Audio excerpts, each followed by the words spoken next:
السلام علیکم۔ آج پیر ہے جولائی کی 22 تاریخ۔ پاکستان میں اس وقت شام کے 7، بھارت میں 7:30 اور یہاں ہمارے اسٹوڈیوز کی گھڑیوں میں صبح کے 10 بج رہے ہیں۔ وائس آف امریکہ واشنگٹن کی اردو سروس سے میں ہوں خالد حمید، خبروں کے ایک بلیٹن کے ساتھ۔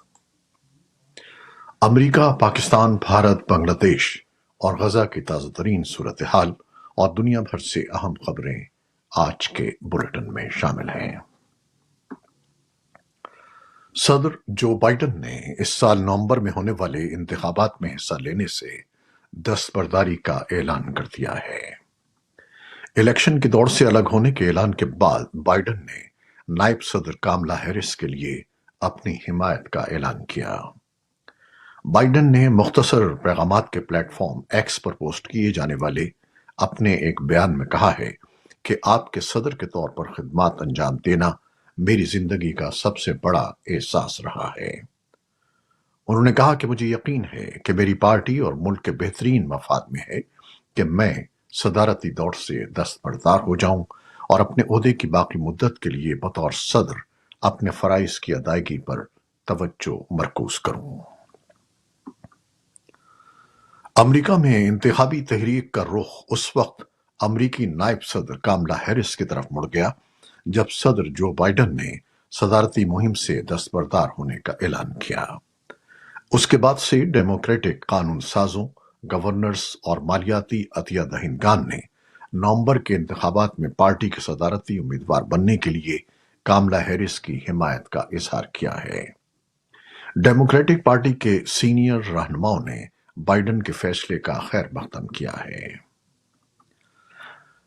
عالمی رہنماؤں نے اتوار کے روز امریکہ کے صدر جو بائیڈن کے اس اعلان پر اپنے رد عمل کا اظہار کیا ہے کہ وہ اپنے عہدے کی دوسری مدت کے لیے سابق صدر ڈونلڈ ٹرمپ کے خلاف سن 2024 کے صدارتی انتخاب کی اپنی مہم ختم کر دیں گے اور نائب صدر کاملا ہیرس کی حمایت کریں گے۔ کئی عالمی رہنماؤں نے اسے ایک تجربہ کار اور مدبر سیاستدان کا فیصلہ قرار دیا ہے۔ مزید تفصیل کے لیے ہمارے سوشل میڈیا پلیٹ فارمز پر آئیے۔ امریکہ کے سابق صدر ڈونلڈ ٹرمپ نے گزشتہ ہفتے خود پر ہونے والے قاتلانہ حملے کے بعد میشیگن کے شہر گرینڈ ریپڈس میں پہلی الیکشن ریلی میں شرکت کی، جس میں نائب صدارت کے ان کے نامزد ساتھی وینس بھی موجود تھے۔ بٹلر میں ٹرمپ پر ہونے والے حملے میں ریلی میں موجود ایک شخص ہلاک اور 2 زخمی ہو گئے تھے۔ 13 جولائی کو بٹلر، پینسلوینیا میں خود پر قاتلانہ حملے کے بعد یہ ان کا پہلا انتخابی جلسہ تھا۔ مشیگن ان چند ریاستوں میں شامل ہے جنہیں سوئنگ اسٹیٹس کہا جاتا ہے، یعنی اس ریاست میں ووٹروں کا جھکاؤ کسی بھی امیدوار کی جانب جا سکتا ہے۔ ادھر امریکی ہوم لینڈ سیکیورٹی کے وزیر الیہندرو میورکاس نے سابق صدر ڈونلڈ ٹرمپ پر ہونے والے قاتلانہ حملے کا جائزہ لینے کے لیے ایک 2 طرفہ آزاد پینل مقرر کیا ہے۔ پاکستان کی فوج کے ترجمان ادارے انٹر سروسز پبلک ریلیشنز کے director general lieutenant general Ahmad Sharif نے کہا ہے کہ ملک میں انتہائی سنجیدہ نوعیت کے معاملات کو سیاست کی بھینٹ چڑھایا جا رہا ہے۔ ان کا کہنا تھا کہ سیکیورٹی فورسز نے اس سال 22,409 انٹیلیجنس بیسڈ آپریشنز کیے ہیں، جن میں 137 فوجی افسران اور جوانوں نے اپنی جانوں کا نذرانہ پیش کیا ہے۔ D G I S P R کا کہنا تھا کہ جو سوشل میڈیا پر ہو رہا ہے یہ ڈیجیٹل دہشت گردی ہے۔ ڈیجیٹل دہشت گردوں کو قانون اور سزاؤں نے روکنا ہے۔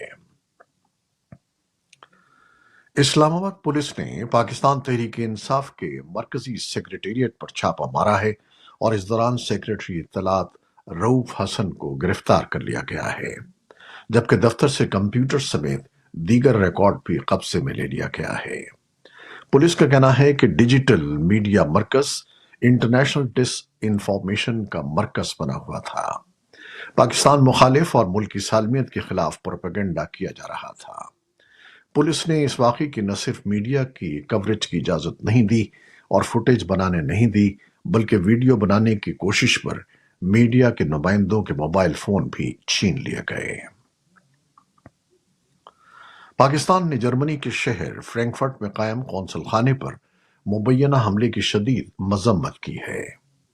پاکستان کی وزارت خارجہ کی جانب سے اتوار کو جاری کردہ بیان میں کہا گیا ہے کہ وینا کنونشن کے تحت یہ میزبان حکومت کی ذمہ داری ہے کہ وہ قونصل خانے کے احاطے کے تقدس کا تحفظ کرے اور سفارتکاروں کی حفاظت کو یقینی بنائے۔ وزارت خارجہ کی جانب سے جرمن حکومت سے احتجاج بھی کیا گیا ہے۔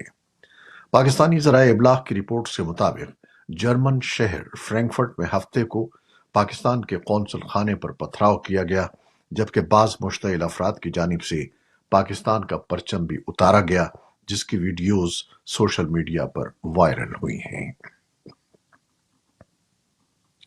بنگلہ دیش کی سپریم کورٹ نے اتوار کو سرکاری ملازمتوں میں زیادہ تر کوٹے کو ختم کر دیا ہے، جبکہ طلباء کی طرف سے ہونے والے ملک گیر احتجاج کے دوران جھڑپوں اور پرتشدد واقعات میں کم سے کم 130 افراد ہلاک ہو گئے ہیں۔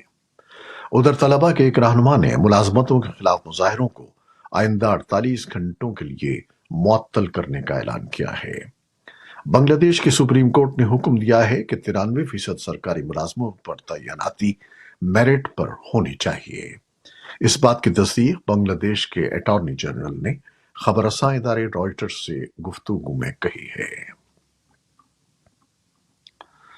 بھارت کی سپریم کورٹ نے اتر پردیش میں ہندوؤں کی مذہبی یاترا کے راستے پر پڑنے والے ہوٹلوں، ڈھابوں اور چائے خانوں پر مالکوں اور ملازموں کے نام لکھنے کی اتر پردیش کی حکومت کے حکم پر عبوری حکم میں امتناعی جاری کر دیا ہے۔ اس نے اتر پردیش، اتراکھنڈ اور مدھیہ پردیش کی حکومتوں کو نوٹس جاری کیے ہیں۔ عدالت اس معاملے پر اب 26 جولائی کو سماعت کرے گی۔ انسانی حقوق کی تنظیموں، سیاستدانوں اور سماجی ماہرین کی جانب سے سپریم کورٹ کے فیصلے کا خیر مقدم کیا جا رہا ہے۔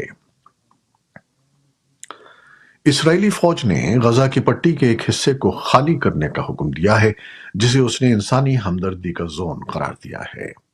فوج نے پیر کے روز اعلان کیا کہ حماس کے عسکریت پسند اس علاقے میں بسے ہوئے ہیں اور شہریوں کو چاہیے کہ وہ انسانی ہمدردی کے علاقے کے مشرقی حصے کو خالی کر دیں۔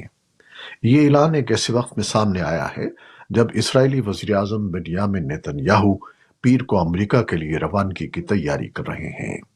توقع ہے کہ وہ صدر جو بائیڈن سے ملاقات کریں گے اور کانگریس سے خطاب کریں گے۔ اسرائیل کے جنگی جہازوں نے یمن میں حوثی باغیوں کے کنٹرول کی بندرگاہ الحدیدہ کو نشانہ بنایا ہے، جس میں 3 افراد ہلاک جبکہ 80 سے زائد زخمی ہو گئے ہیں۔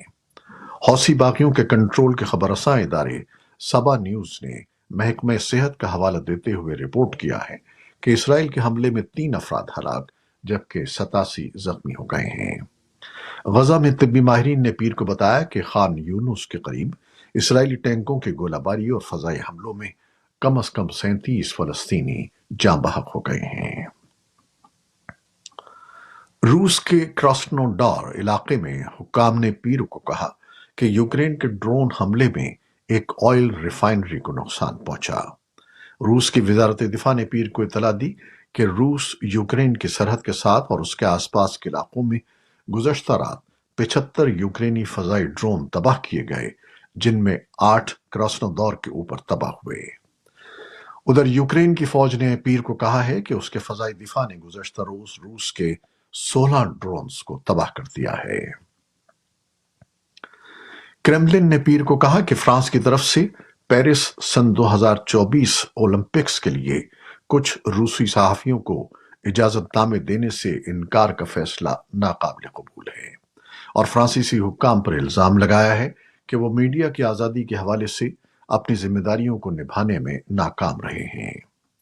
فرانس کے نگراں وزیر داخلہ جیرلڈ دارمینین نے اتوار کے روز کہا کہ فرانسیسی سیکیورٹی سروسز نے اولمپکس کی کوریج کے لیے 4000 سے زائد درخواستوں کو مسترد کر دیا ہے۔ چین میں سیلاب اور ایک پل کے گرنے سے کم از کم 25 افراد کی ہلاکت کے بعد امدادی کارکن درجنوں لاپتہ افراد کی تلاش کر رہے ہیں۔